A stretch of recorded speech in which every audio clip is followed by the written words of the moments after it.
Poner el dedo en la llaga es investigar, informar, cuestionar y desafiar sin miedo al poder económico y político. Enaltecer la cultura, la educación y la innovación para generar sociedades libres. Te invitamos a ser parte de este cambio, donde todas las voces se escuchan. Con Adriana Delgado. Dania Paola Rabel Cuevas, consejera electoral del Instituto Nacional Electoral. Toda tu vida ha sido dedicada a estudiar estos procesos electorales. ¿Cómo hacer que la democracia haga que los mexicanos y las mexicanas tengamos confianza? Has sido una gran luchadora en este tema para empoderar a las mujeres, temas de género. ¿Cómo inicia este trayecto en tu vida profesional y en tu vida, por lo que veo también en esta defensa de los ciudadanos? Yo creo que esta convicción por los derechos humanos y también esta formación como feminista es algo con lo que no naces, sino que te vas haciendo cuando ves la realidad en la que vives, cuando ves que tenemos deficiencias en que todas las personas puedan cumplir sus derechos plenamente, que puedan tener acceso a las mismas posibilidades. Y ante eso, pues ves que alguien tiene que hacer algo para cambiar las cosas. Así es que traté de irme formando en mi vida académica y profesional en ese sentido, y también desde los distintos ámbitos en donde he elaborado, poner mi granito de arena para ir cambiando un poco estas circunstancias y tener una sociedad mucho más justa e incluyente. Dania, ¿crees que en esta lucha de las mujeres desde que tuvimos la oportunidad de votar, se ha logrado cambios reales que no sean no solamente acceder a posiciones y a posiciones de elección popular por cuotas? ¿Crees que ha sido benéfico para las mujeres, para el país? Sin duda, pero además, sobre todo, hemos tenido grandes avances, yo diría que en los últimos 15 años, como nunca antes lo habíamos visto. A ver, desde que se reconoce el derecho de las mujeres a votar y ser votadas en 1953 hasta 2020, prácticamente no habíamos tenido nosotras gobernadoras, habíamos tenido 7 gobernadoras nada más, pero las cosas han ido cambiando paulatinamente. No solamente ya hablamos de cuotas, las cuotas ya no existen, ya quedaron en el pasado. Ahora hablamos de un principio constitucional que es el principio de paridad de género, que lo que busca es que se reconciba el ambiente público como algo que tiene que ser compartido por hombres y mujeres por igual, como pasa en nuestra cotidianidad. Y me parece que no podemos nosotros menospreciar el hecho de que logremos que más mujeres estén en puestos de decisión, que estén como gobernadoras, porque eso no solamente visibiliza la existencia de las mujeres, sino que empieza a cambiar ese chip en donde a lo mejor muchas niñas, muchas jóvenes pensaban que simplemente ellas no podían estar ahí, y empieza a generar ese referente de que también puede haber nuevas formas de liderazgo político, desde lo femenino, desde un ámbito distinto. Entonces yo creo que es muy importante, no solamente porque a lo mejor se ha comprobado por ONU Mujeres que cuando las mujeres llegan a los cargos públicos sí suelen atender agendas que van en pro de los derechos de otras mujeres, sino por simplemente ese hecho de visibilizar que están ahí y de que es posible, más allá de que es un tema de justicia, ¿no? Las mujeres deben de tener los mismos derechos que los hombres para estar absolutamente en todos los puestos de elección popular. Ahora, cuando vemos un proceso electoral, las más entusiastas, las primeras que dicen yo participo, son las mujeres. Ese es otro punto fundamental, qué bueno que lo mencionas, porque a ver, una de las excusas que han utilizado los partidos políticos para decir que no postulan a mujeres es, no les interesa la política. ¿Cómo le vamos a hacer? Las sacamos a fuerza de su casa y entonces las obligamos a que sean candidatas, cuando es una mentira. Las mujeres participan activamente en los lugares donde tienen posibilidades de hacerlo. ¿Dónde es eso? Como funcionarias de mesa directiva de casilla, como capacitadoras asistentes electorales, como observadoras electorales. Siempre son más mujeres las que están participando. En la base de todos los partidos políticos es paradójico, pero hay más mujeres, pero en las cúpulas ya no vemos casi mujeres. ¿Qué porcentaje o qué proporción es de las mujeres que están en esta estructura del INE? Hemos ido tratando de tener a más mujeres también en la estructura directiva del INE, porque Yo he visto un fenómeno que se replica no solamente en el INE, sino en los organismos públicos locales electorales y en aquellas instituciones en donde se da una designación de sus máximos órganos de dirección con una concepción de tener órganos paritarios. Pero luego lo que pasa es que en las estructuras lo que nosotros observamos es que hay una predominancia de hombres, porque pues, se viene arrastrando históricamente esta cuestión y demás. Entonces nosotros hemos tratado de ir cambiando eso. Una de las cuestiones que yo exigí cuando me designaron como consejera del INE es que se incorporaran a mujeres en la Junta General Ejecutiva. Cuando yo llego como consejera, pues veo que no había mujeres en la Junta General Ejecutiva.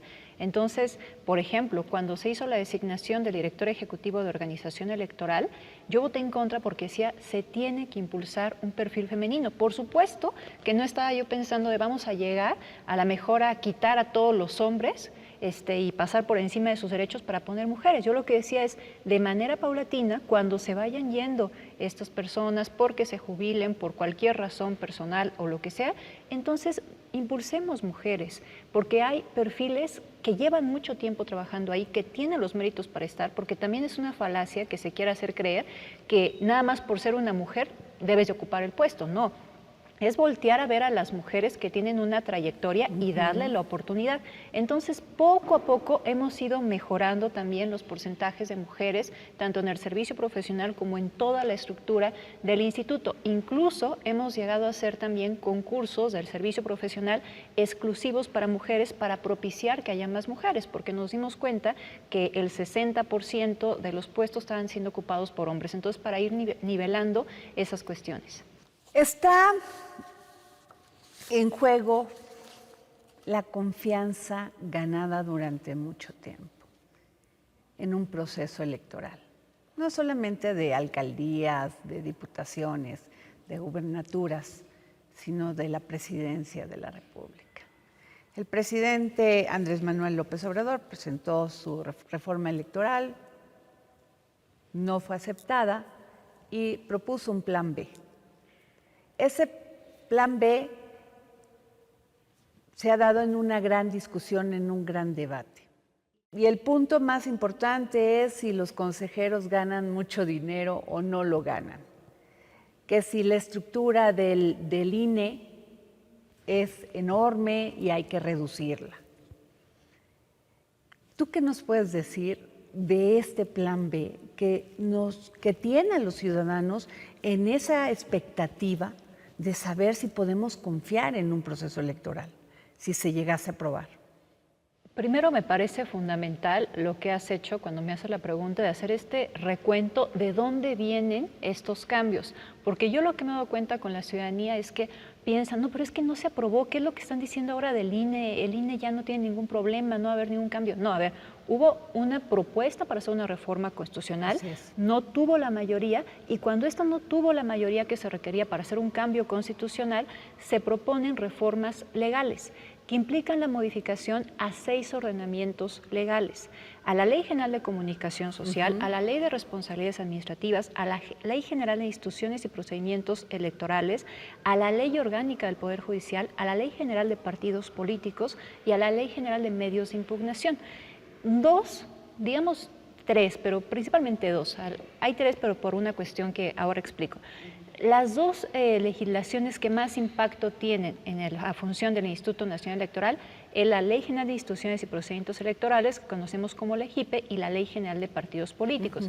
Decía 3 con cierta duda porque en la Ley General de Comunicación Social se hace una modificación del concepto de propaganda gubernamental que tiene impacto en el trabajo que hace el INE, sobre todo en procesos electorales y particularmente en periodo de campañas electorales.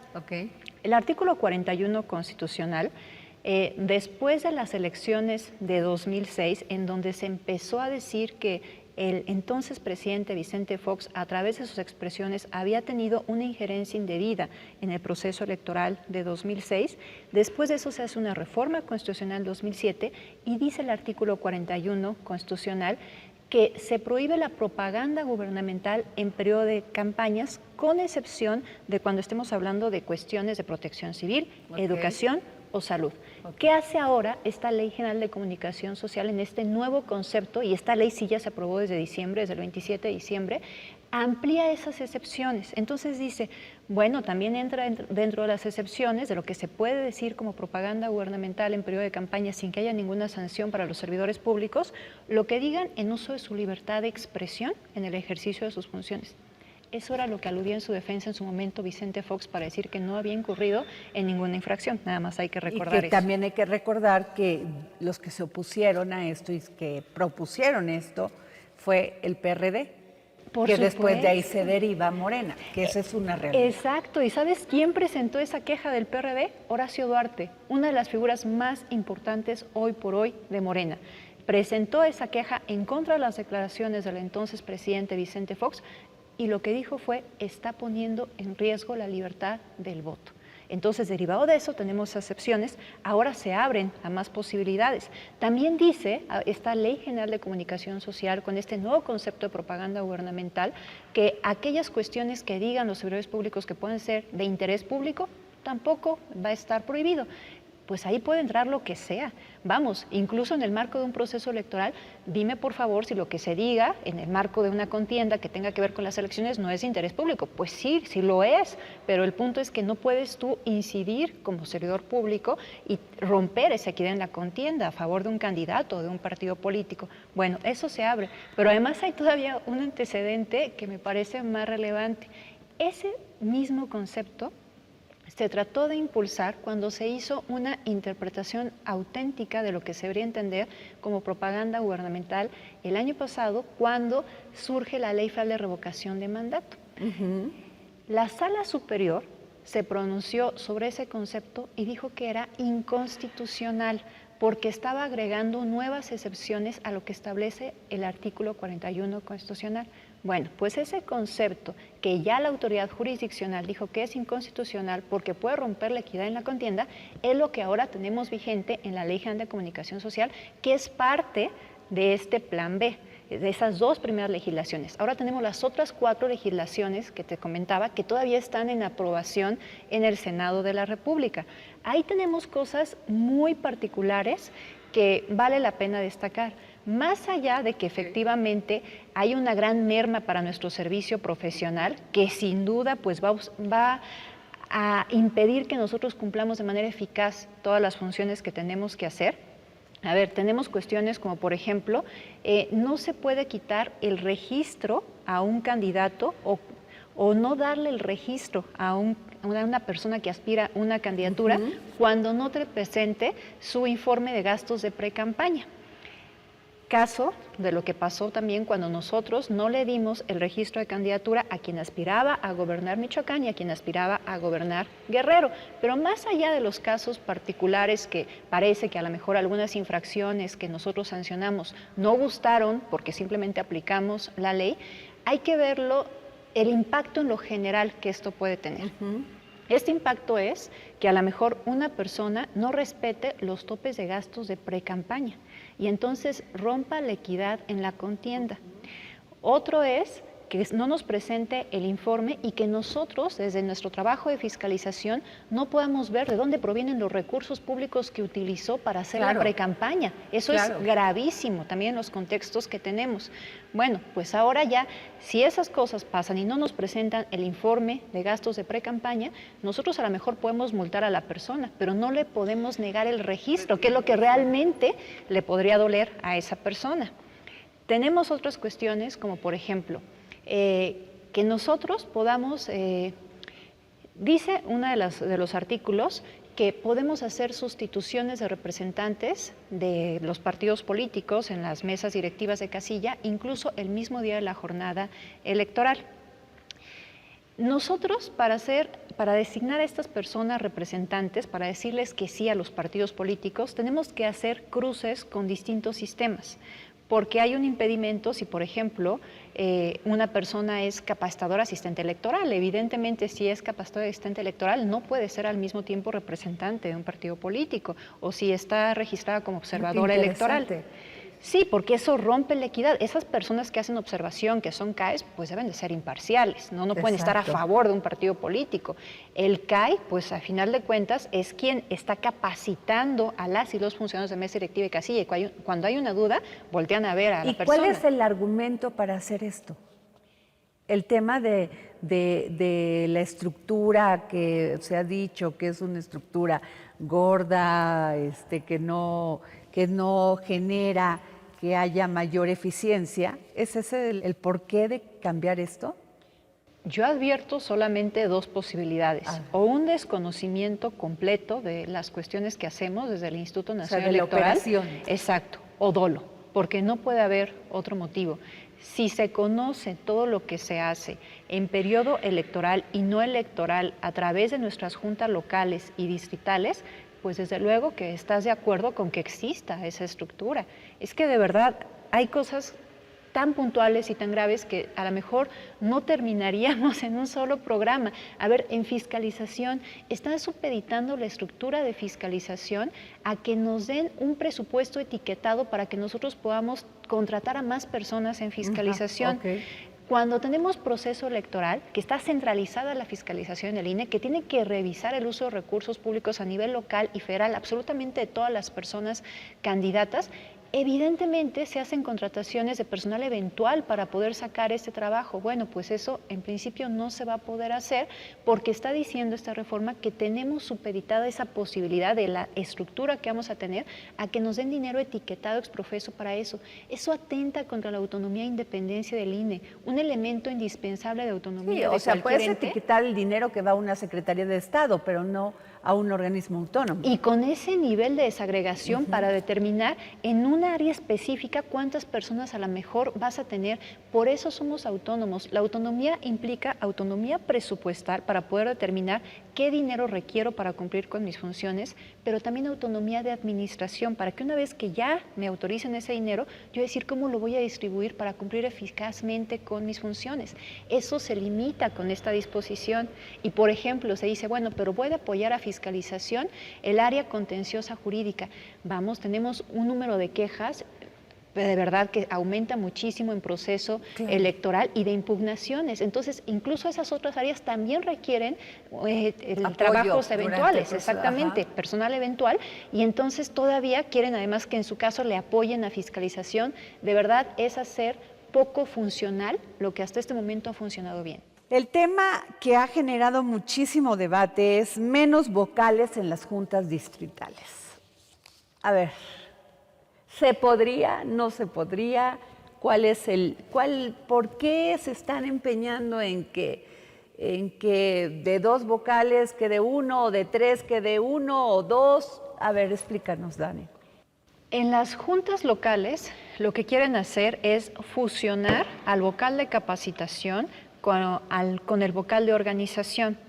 Se piensa que realmente una sola persona puede hacer ambas cosas, pero lo cierto es que no es así, porque se requiere un trabajo de capacitación muy específico, en donde a lo mejor hay personal que específicamente estudió cuestiones de pedagogía que tienen que ver con esa materia, y en el área de organización, bueno, pues podemos tener a ingenieros industriales y demás que se van a encargar de ver cómo se va a producir el material electoral, el diseño de las boletas electorales, en fin, cosas muy diversas.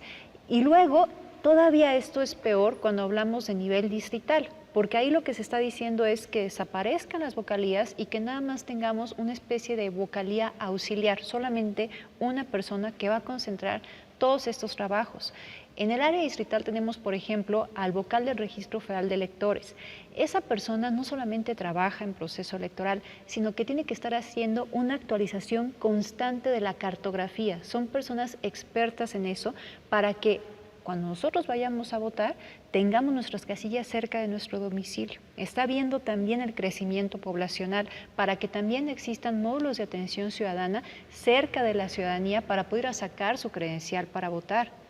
Tenemos también a las personas de capacitación que además al estar ahí de manera permanente generan un vínculo con la ciudadanía que es fundamental, porque a veces tenemos nosotros que poner las casillas en los domicilios de las y los ciudadanos.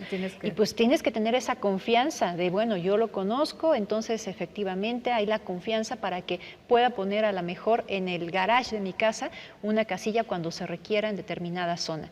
Ese tipo de circunstancias son las que se están perjudicando. Hay una vocalía secretarial que se encarga de todas las cuestiones jurídicas a nivel distrital. Y bueno, incluso sirve de apoyo también para las notificaciones que tienen que hacer las autoridades jurisdiccionales a nivel distrital, porque no tienen la estructura. Ellos son quienes hacen esas notificaciones. Y bueno, lo jurídico pues se tiene que revisar en todos los ámbitos, desde lo administrativo, todo tiene que revisarse desde el ámbito jurídico. Ahora, ellos dicen, ganan 100,000 pesos, más o menos, y trabajan muy poco tiempo hasta que llega el próximo proceso electoral. Bueno, primero yo creo que hay que ver de dónde sacan como los datos de los salarios, Sí, porque también, eso lo dicen. Porque también yo he escuchado que se dijo en la mañanera que había, no sé, creo que dijeron 400 servidores públicos que ganaban más que el presidente de la República, lo cual es total y completamente falso, ¿no? En el caso del Instituto Nacional Electoral. Pero, a ver, ¿por qué es importante que tengamos esa estructura de manera permanente? Mira, nosotros tenemos que tener un personal que esté capacitándose de manera permanente, que sea independiente y que sea imparcial. Cuando nosotros terminamos un proceso electoral, algo que es habitual es que se hagan evaluaciones para que nosotros podamos ir mejorando proceso tras proceso. Ese detenimiento, ese análisis, por supuesto que no se da en pleno proceso electoral, se da una vez que terminas, que tienes los resultados y que te sientas y revisas, esto lo puedo mejorar. Entonces nos encargamos también de prepararnos, de capacitarnos para mejorar para el siguiente proceso electoral en las etapas interproceso. Pero hay otro elemento que quizás sea todavía más relevante. Nosotros tenemos que garantizar, y eso fue una exigencia de la ciudadanía en su momento, que quienes se encarguen de organizar elecciones sea personal que sea imparcial en su trabajo y profesional. Si nosotros a lo mejor quitamos toda esa estructura y nada más para proceso electoral se hace una contratación de personal eventual, bueno, primero va a ser poco atractivo llevarse ese nivel de friega, porque lo es, en un proceso electoral, y luego esas personas que lleguen no nos están garantizando que sean personal independiente y profesional. Nada nos garantiza que a lo mejor un partido político nos diga, oye, ve y métete ahí para que contrátate como personal eventual para que pues estemos adentro, ¿no? de la propia autoridad electoral, porque ahora nosotros podemos garantizar que no, que son personas que tienen muchísimos años preparándose y que han estado en distintas administraciones con distintos consejeros, con distintas fuerzas políticas gobernando el país y que siempre se han comportado de manera independiente, pero pues si de repente tenemos que contratar muchísimas personas, no podemos garantizar eso. Con la reforma se modificaría el padrón electoral. ¿A qué se refieren con esto? También las sedes, bueno, pero ahorita vamos con este tema. Es que más bien justo se vincula con el tema de las sedes. Hay dos riesgos específicos para el padrón electoral. Uno tiene que ver con el hecho de que nuestros módulos de atención ciudadana se tendrían que ubicar en inmuebles que nos den en comodato el gobierno federal. No sabemos en dónde estén esos inmuebles, si va a haber también accesibilidad y cercanía para la ciudadanía para que puedan ir a credencializarse. No sabemos qué condiciones de conectividad tienen y de seguridad tienen para mantener ahí pues el padrón electoral resguardado para dar el servicio. Entonces, esa es la vulneración que podría tenerse. Hay otro caso muy específico que tiene que ver con las y los mexicanos que residen en el extranjero. Hay una parte de la reforma que dice que se tiene que validar la lista nominal de mexicanos y mexicanas residentes en el extranjero por la Secretaría de Relaciones Exteriores. Eso implica que tengamos un retroceso, que de nueva cuenta algo que pues debe ser completamente ajeno al gobierno federal, pues haya ahí pues que alguien se meta ahí, ¿no? Que se inmiscuya, sí, que se inmiscuya en algo que no tiene por qué meterse, porque incluso aparte estamos hablando de datos personales de la ciudadanía y de un tema que tiene que ser completamente ajeno al gobierno federal. ¿Validar para qué? ¿En qué? Ellos dicen, los que propusieron este plan B, que es Morena, dice, estas sedes nos cuestan mucho dinero.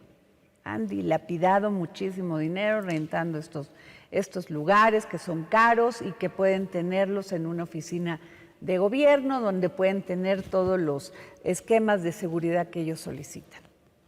Fíjate, es que... ¿Se gasta tanto? A ver, es que esto es bien curioso porque a veces siento que estamos como en una discusión un tanto cíclica, sí, en el sentido de que nosotros hemos dicho, a ver, vamos a ahorrar dinero desde el instituto, vamos a generar un fideicomiso para ir adquiriendo inmuebles que sean ya patrimonio del instituto y entonces podamos generar estos ahorros en rentas. Pero por otro lado dicen, no tengan fideicomisos inmobiliarios y no construyan ustedes por sí mismos y no compren.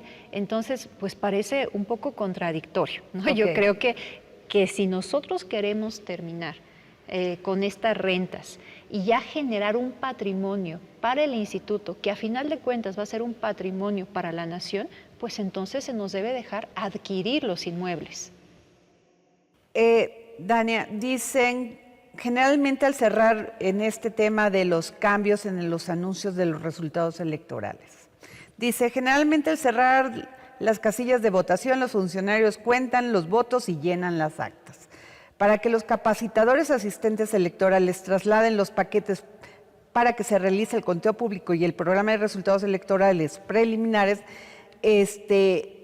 los cómputos distritales comienzan el miércoles siguiente al día de la elección. Ellos quieren que sea al otro día. Yo creo que es muy desgastante para el personal que hagan eso. A ver, no es imposible realización, y eso también lo quiero reconocer, porque tenemos un antecedente en la Ciudad de México. En el caso de la Ciudad de México, es la única entidad federativa en donde los cómputos se hacen el mismo día de la elección. Pero sí creo que es sumamente desgastante para el personal.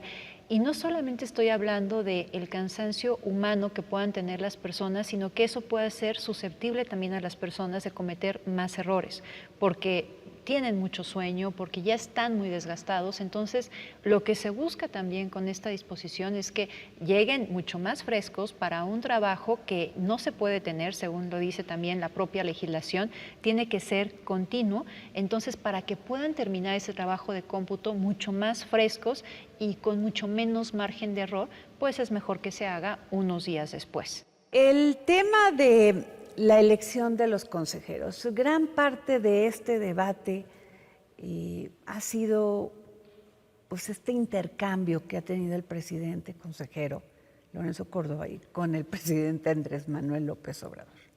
Y ahí se ha centrado todo, en ese debate y no en estos puntos que tú mencionas de una manera muy pragmática de lo que es la operación. Y yo te quiero preguntar, ¿realmente pues va a pasar? ¿Tienen los votos para que pase? ¿Qué va a pasar entonces con todos aquellos que tenemos confianza de que se lleven elecciones limpias, transparentes y por lo que hemos luchado? ¿Cuál es tu análisis, tu diagnóstico? Yo creo que es importante que estemos como ciudadanía muy atentos a cómo se desarrollan los distintos procesos para la designación de las nuevas consejerías, de 3 consejerías y la presidencia. Todo, según lo ha dicho también la propia Sala Superior del Tribunal Electoral del Poder Judicial de la Federación, es impugnable. El procedimiento está establecido en el artículo 41 constitucional y de hecho en este proceso que ya se está llevando a cabo en este momento ya hubo una impugnación que ameritó la modificación de la convocatoria, porque la Sala Superior dijo, primero, en la convocatoria original que tú sacaste en diciembre, no puedes estarle requiriendo informes a cada paso al Comité Técnico de Evaluación, tienen que tener independencia en sus decisiones y en su función. Así es que el Comité Técnico de Evaluación lo único que te tiene que informar a ti, Junta de Coordinación Política de la Cámara de Diputados y Diputadas, es las quintetas por cada uno de los lugares que quedan vacantes, ¿no? Segundo, tienes que observar la cuestión de género. Y tercero, tienes que hacer convocatorias diferenciadas para la consejería y para la presidencia. Pero eso para mí es importante porque demuestra que todas estas etapas son impugnables. Entonces, si alguien piensa que a lo mejor no es correcta la integración del Comité Técnico de Evaluación, no es correcta, por ejemplo, hemos tenido también antecedentes de personas que dicen, para mí no fue correcto la evaluación curricular que me hizo el Comité Técnico de Evaluación, pide una revisión, van, impugnan y entonces se da la revisión porque la sala superior entra a pedir que se dé. Entonces, yo creo que hay que tener primero un cuidado y un seguimiento muy preciso de estos trabajos como ciudadanía, porque es un tema muy relevante, muy trascendente la designación de estas nuevas consejerías, sobre todo con miras a los nuevos procesos electorales, particularmente la elección presidencial de 2024. La otra cuestión que hay que recordar también a la gente es, nosotros decidimos de manera colegiada. Aquí no hay decisiones unipersonales, entonces creo que las nuevas personas que se designen se van a integrar al colegiado y vamos a deliberar públicamente, como lo hemos hecho hasta ahora, dando nuestros argumentos en sesiones que puede ver la ciudadanía y las decisiones van a ser colegiadas. Y tenemos también una estructura profesional que se quiere mermar, pero ahí está una estructura profesional que nos apoya para hacer todo el trabajo técnico. Ahora, Dania, este comité de evaluación, pues ya va a empezar a trabajar. Son posiciones, no solamente de la Junta de Coordinación en la Cámara de Diputados, sino de varias posiciones. ¿Te da confianza? Bueno, hay una, digamos, la fórmula que se hizo para integrar este comité técnico de evaluación buscó justo que hubiera una pluralidad y que se generara confianza en este comité, ¿no? Okay. Con los 2 lugares que propone el INAI, con los 2 lugares que propone la Comisión Nacional de Derechos Humanos y con los 3 lugares que propone la Junta de Coordinación Política. Hay requisitos para integrar este comité, que sean un perfil sólido, ampliamente reconocido, y que además no se haya tenido un cargo partidista o de elección popular en los últimos 4 años. Creo que esos son los primeros filtros. Si adicionalmente alguien considera que alguna de las personas no cumple con estas características, reitero, puede ser impugnable para que se revise. Ahora, lo que me llama la atención de esto que me comentas es como dilatar las cosas para que sucedan en tiempo y forma y dilatan la posibilidad de la impugnación y llevarlo hasta la Suprema Corte de Justicia de la Nación. A ver, el procedimiento incluso hasta la insaculación en la Suprema Corte de Justicia de la Nación está previsto así tal cual en la Constitución. Lo que dice es, se van a tratar de impulsar acuerdos, eso lo dice expresamente la Constitución, a partir de las quintetas que proponga el Comité Técnico de Evaluación por cada lugar vacante. Si esto no se logra, se debe hacer una primera insaculación en la Cámara de Diputados y Diputadas. Si eso no pasa, entonces se va a una insaculación en la Suprema Corte de Justicia de la Nación. ¿Qué es lo que se está buscando ahí? La integración del órgano constitucionalmente autónomo encargado de hacer elecciones, porque no podemos quedarnos con 4 vacantes, incluyendo la presidencia, porque eso nos resta funcionalidad. Entonces, eso es lo que se busca en última instancia, que no haya ningún pretexto para que no se hagan estas designaciones, pero desde luego, hacer un sorteo no es el ideal, es nada más como una tómbola. Sí, es un caso extremo para que no se quede incompleto, ¿no? El máximo órgano de dirección del INE, que es el Consejo General. General. ¿Que lo van a llevar hasta allá? Habrá que darle seguimiento, ojalá que no, ojalá que se logren los consensos, ojalá que a partir de los buenísimos perfiles que espero que se propongan en cada una de estas quintetas, se logre un consenso entre todas las fuerzas políticas. Eso sería lo ideal. Sería lo ideal, pero bajo la circunstancia en la que estamos viviendo todo este debate entre el INE y el gobierno federal, pues se antoja complicado. ¿Vale? Puede ser, pero como ciudadanía hay que exigir el ideal. Ese debe ser nuestro nivel de exigencia. Hola, Dania, también ha estado en el debate, no en este momento, pero ha estado en el debate que se les da muchísimo dinero de financiamiento a los partidos políticos y que nada más se les debería de dar cuando hay un proceso electoral. ¿Por qué los partidos políticos no son capaces de ir a buscar su propio apoyo financiero y con ello, pues ir a buscar el voto popular? Hay que recordar por qué existe el financiamiento público y sobre todo por qué hay una obligación legal de que el financiamiento público sea preponderante. Lo que nosotros estamos buscando, lo que buscó en su momento el legislador, el constituyente cuando estableció esto, es que los partidos políticos no estuvieran cooptados por alguna fuerza que los estuviera financiando. Llámese empresarios, llámese cualquier persona que pueda tener, pues digamos, mucho nivel económico, ¿no? Que pueda tener una fuerza económica para darles este apoyo. Entonces se buscó que tuvieran libertad de decisión cuando llegaran a los cargos públicos. Por eso el financiamiento público, por eso es importante. Si nosotros queremos cambiar esto y ir a la mejor un esquema más parecido a lo que ocurre en Estados Unidos, pues tenemos que sentarnos a debatirlo y ver cuáles son los pros y los contras, porque estamos viendo, por ejemplo, en el caso de Estados Unidos, que hay muchos congresistas que fueron financiados por la Asociación del Rifle y entonces, bueno, pues es bien difícil ahora que pues se quieran poner restricciones para la compra de armas, por ejemplo, ¿no? Porque evidentemente pues hay un apoyo a esta asociación que les dio también su respaldo económico para que ellos pudieran estar en esos puestos. Esos son los riesgos que nosotros corremos cuando a lo mejor decimos no financiamiento público, sí más financiamiento privado. Entonces, ahí nos tenemos que tener, pero esa es la razón de ser el financiamiento público. Ahora, ¿por qué se les da en todo tiempo y no nada más en periodo de campañas?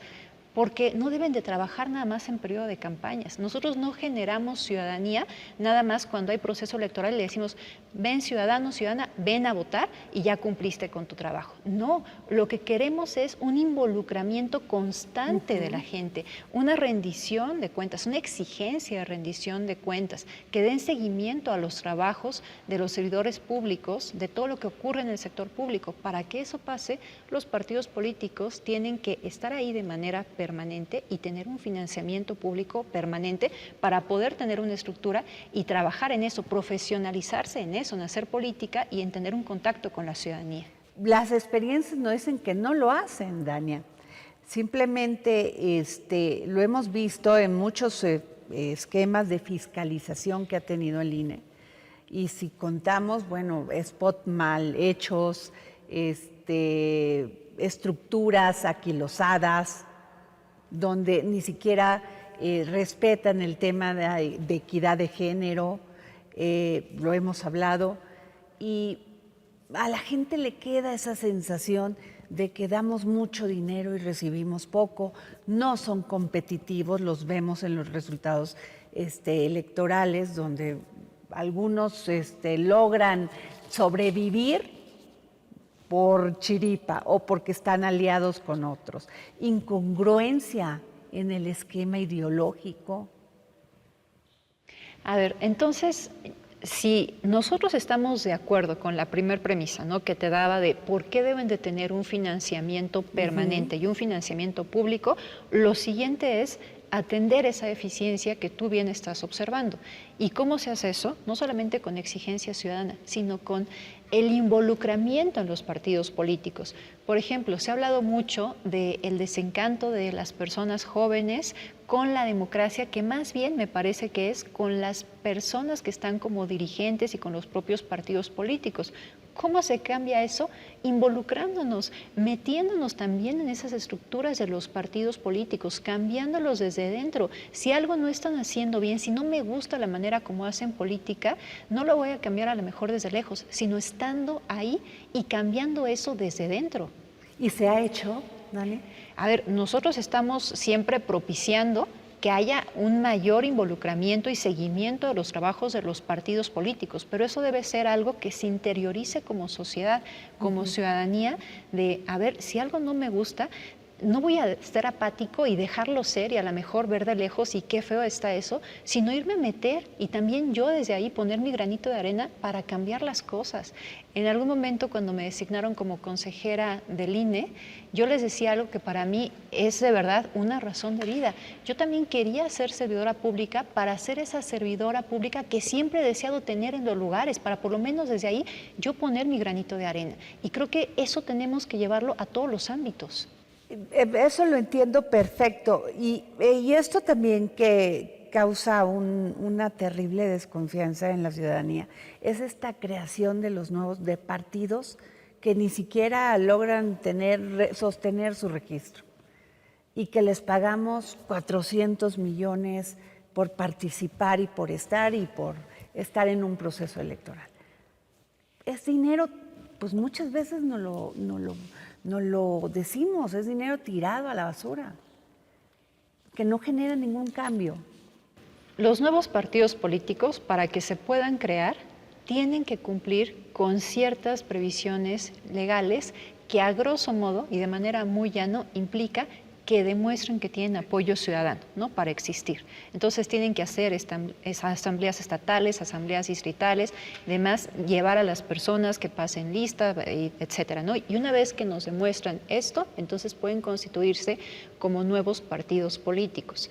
El punto es, ¿cuál sería la solución para esto que tú me estás advirtiendo? No dejar que existan nuevos partidos políticos y terminar con una posible pluralidad, o dejarlos que existan, pero en su caso a lo mejor subir las restricciones que hay, para los requisitos que hay para que puedan constituirse, porque ya son bastante altos. Entonces, yo creo que no es una decisión sencilla. Entiendo esa percepción que se puede llegar a dar en donde un partido político después de una elección pues resulta que luego pierde su registro, pero ese grupo de personas logró demostrar a la autoridad, conforme a la legislación, que tiene un apoyo ciudadano y por lo tanto esas personas que están detrás, que apoyaron a esa organización política, pues también merecen el reconocimiento de su derecho para que se puedan constituir como partidos políticos. Tú eres una mujer que ha estudiado muchísimo estos temas, eres una profesional. ¿Te parece que hemos alcanzado una real democracia en este país? Me parece que tenemos que seguir trabajando. Para mí, la democracia no es algo que decimos, ya llegamos a nuestra cúspide, bueno, pues ya podemos irnos a descansar tranquilos. Es algo en lo que se tiene que trabajar de manera constante. Además, la democracia es dinámica. Cuando la democracia se concibió, hay que reconocer que era sumamente discriminatoria, que excluía a casi todas las personas. Únicamente podían ser ciudadanos hombres, propietarios, heterosexuales, y después hemos ido avanzando. Cuando la democracia se concibió, era impensable que las mujeres pudieran tener derechos políticos. Entonces, para mí, ese elemento demuestra cómo la democracia siempre tiene que ser dinámica y tiene que irse acompañando, sobre todo, de un pleno reconocimiento y garantía de los derechos humanos. Yo creo que hay una relación virtuosa entre democracia y derechos humanos, porque la mayoría debe tener un límite, y ese límite deben ser los derechos humanos. Ahora, el presidente Andrés Manuel López Obrador llegó con este INE, fue presidente de la República con este INE. ¿Por qué los acusa de conservadores? Bueno, no solo llegó con este INE, sino ahora que hablábamos de la creación de nuevos partidos políticos, Morena se creó con las reglas de este INE y con la organización también de este INE y la revisión de este Instituto Nacional Electoral. Realmente no sé el sustento, ¿no?, de estas declaraciones. Yo creo que sobre todo la ciudadanía tiene que hacer una valoración particular del trabajo que ha hecho el Instituto Nacional Electoral. Sin duda, yo eso jamás lo he negado. Hay áreas de oportunidad. En su momento, cuando se hicieron los foros de discusión para una posible reforma electoral, yo acudí a los dos foros que se hicieron, digamos, tanto al foro oficial que organizó Morena, Partido del Trabajo, Partido Verde, como el foro que organizó la Alianza por México con los otros partidos de oposición. Yo fui a los dos y en ambos dije, yo advierto estas áreas de oportunidad que se podrían mejorar. Entonces, eso no está cerrado, ¿no? Hay un reconocimiento y va en la sintonía que te decía de que la democracia es dinámica y siempre perfectible, pero pues fuera de eso, me parece que nosotros no tenemos algún sustento a lo mejor para hacer una crítica de esa índole. Dania Paola Rabel, estas áreas de oportunidad que tú ves, que visualizas, ¿cuáles serían? Yo creo que sobre todo en temas de inclusión. Hay una cuestión que nosotros hemos venido ya trabajando, que es el voto de las personas en prisión preventiva. Eso lo trabajamos a partir de una sentencia de la Sala Superior que nos dijo, hagan las pruebas piloto que sean necesarias con miras a que para 2024 se garantice el voto de las personas en prisión preventiva, al menos para la elección presidencial. La primera vez que nosotros aplicamos esta prueba piloto fue en 2021, pero después de eso tuvimos oportunidad de hacerlo en el ámbito local, porque la legislación de Hidalgo establece que se debe de garantizar el voto de las personas en prisión preventiva. Actualmente, para las elecciones de Coahuila y el Estado de México, estamos trabajando para que también se pueda hacer esta implementación. Reconozco algo, por ejemplo, de esta reforma, que ya está estableciendo dentro de la legislación de la Ley General de Instituciones y Procedimientos Electorales el reconocimiento de las personas en prisión preventiva para votar, pero aquí hay que decir, eso surgió de las interpretaciones de la autoridad jurisdiccional y del trabajo del propio Instituto Nacional Electoral, que ahora ya está llevando a esta legislación. Otra de las cuestiones tiene que ver con el voto anticipado de las personas que a lo mejor no pudieron acudir a los centros de votación, no pudieron acudir a los módulos de atención ciudadana para sacar su credencial para votar, que puedan también votar desde su domicilio. Es algo que también está más o menos retomando también ahí ya esta legislación. Esas son las áreas de oportunidad muy particulares que yo advertí que se pueden hacer adecuaciones para mejora. ¿Qué piensas del voto electrónico? Es algo en donde nosotros hemos ido trabajando de manera paulatina, como tiene que ser en un contexto como el mexicano, en donde hay una gran desconfianza. Nuestras reglas se crearon con base en la desconfianza. Entonces, hemos ido trabajando poco a poco. Yo creo que es un tema que nosotros podemos potencializar. Algo que a veces no me ha gustado, y es lo que he dicho yo públicamente, tiene que ver con esta falacia de que a lo mejor vamos a reducir muchos costos con el voto electrónico. Específicamente estamos hablando a través de urnas electrónicas, porque el voto electrónico es voto por internet o urna electrónica.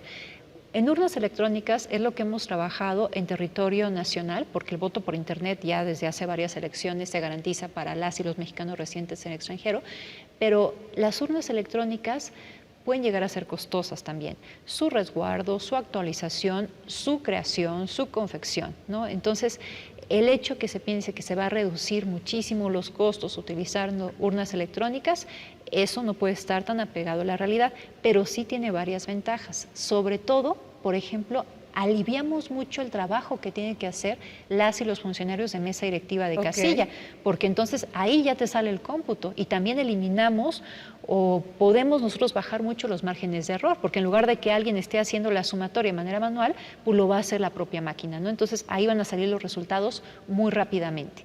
Y podríamos prescindir del PREP, por ejemplo. Esas son las ventajas que tenemos, pero algo que dice ahora esta reforma es que en 5 años el INE no puede hacer absolutamente nada que tenga que ver con este tema, que se va a conformar una comisión con CONACYT y que allá se va a trabajar, en su caso, lo que se va a hacer con el voto electrónico y nos paraliza todos los avances que ya hemos tenido en este rubro. Dania Paola Rabel Cuevas, consejera electoral del Instituto Nacional Electoral. ¿Qué esperas? ¿Cómo quieres ver el INE en el 2024? Quiero ver el INE fortalecido, quiero ver el INE con confianza ciudadana. Algo que para mí es una prioridad es cuando yo deje el INE, que ocurrirá en 2026, es cuando termina mi periodo de designación, quiero dejar un INE mejor de como lo encontré. Yo encontré un INE de verdad, una institución autónoma, independiente, profesional, reconocida en el exterior y en el interior por la ciudadanía, y mi meta es dejarlo aún mejor de como lo encontré. Y para eso, pues en donde he tratado de abrir brechas son sobre todo en temas de inclusión y de género, que es ahí donde veía que faltaban algunas cuestiones en el instituto. Muchas gracias por esta entrevista, Dania Paola Rabel Cuevas. Gracias a ti, Adriana, un gusto. El próximo jueves, en El Dedo en la Llaga. Sin embargo, a veces a mayor empoderamiento, por decirlo así, de estas mujeres, mayor feminicidios. No gusta todavía que las mujeres tengan una voz, se rebelen y digan yo puedo. Ahí están las cifras. Ahí están las cifras también de que todavía no se han alcanzado esta equidad de género en empresas. Ahí están las cifras de mujeres que dicen, no puedo, tengo que mantener a mis hijos, tengo que quedarme en casa a cuidarlos. no puedo ir a trabajar. ¿Qué les dices tú a esas mujeres? Mira, te voy a decir, yo no es que no me guste el empoderamiento, lo que no me gusta es que nadie te ha quitado el poder. O sea, es una mala concepción de la mujer que cree que alguien se lo quitó. O sea, cuando nace un niño y una niña, el poder ahí está, en la niña y en el niño. El problema es la educación y la cultura. Yo represento a las mujeres ante el G20 en las dos iniciativas. Cuando yo hablo con las mujeres de diferentes países miembros del G20, la inequidad está en el mundo entero, en diferentes niveles. En niveles más altos, más bajos. El problema para mí de la inequidad es la educación y la cultura. Nace una niña aquí, y no te digo que en todos los casos, pero nace una niña aquí y le compras un juego de té, un delantal, una Barbie, un traje de princesa. Hijo, ojalá y el rey venga un día por ti y te lleva a su castillo. Y nace el niño y le compras un traje de astronauta, un Lego, una espada, un traje de robot y una corona del rey. Si no haces nada en tu vida, ¿cómo se van a desarrollar estos dos seres humanos? Entonces, lo que hay que trabajar, papás y mamás, es en que les digas a tus hijos que son iguales en el sentido de logros y expectativas, y que nadie les ha quitado este poder a estas niñas, que se adueñen de él y que con este poder pueden lograr lo que quieran en la vida. Nosotros en Dali Empower, por ejemplo, no se trata de que estamos construyendo CEOs ni construyendo directoras generales. Estamos dándole a la mujer estas herramientas para que reconozcan su poder y decidan, oye, yo quiero ser ingeniera, oye, yo quiero ser CEO, yo quiero ser astronauta, pero ¿qué crees? Yo quiero ser ama de casa y yo quiero ser mamá, punto final. Y cuando yo tenga 60 años, voy a estar feliz de la vida, que la decisión fue mía, no fue de mi mamá, de mi papá, de mi hermano, de mi esposo. Eso es el gran poder, ¿me entiendes? El poder de decidir lo que tú quieras hacer en este mundo que estás aquí.